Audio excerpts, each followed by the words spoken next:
السلام عليكم ورحمة الله.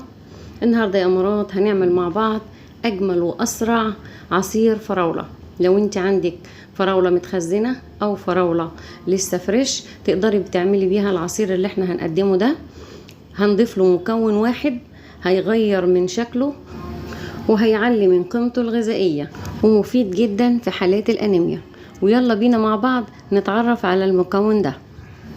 لو عندك الفراولة متفرزة في الفريزر بنسيبها الاول بره شويه كده لحد ما تفك نوعا ما، يعني مش هتفك كليا، يعني جزئيا بس كده، عشان خاطر نحافظ على الخلاط بتاعنا وتبقى بالشكل اللي قدامك ده. بعد كده بننزل بالفراوله في الخلاط، وبعد كده بنزل بكوبايه الا ربع من السكر.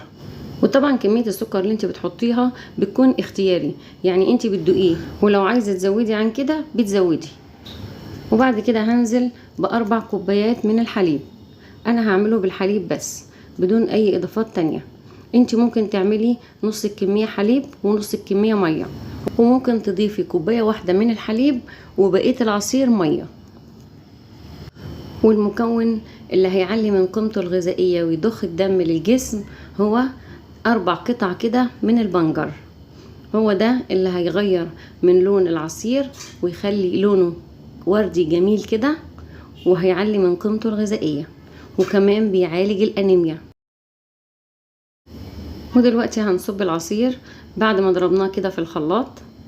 هنشوف كده لونه الجميل وقوامه، شايفة ما شاء الله لونه جميل خالص ازاي. ده لونه كمان اجمل من كده، ده الكاميرا هي اللي ظلماه، لونه فعلا جميل جدا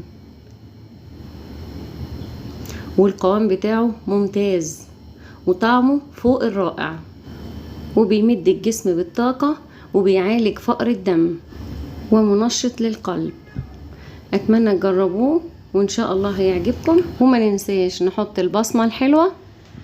واشوفكم الفيديو الجاي، والسلام عليكم ورحمة الله وبركاته.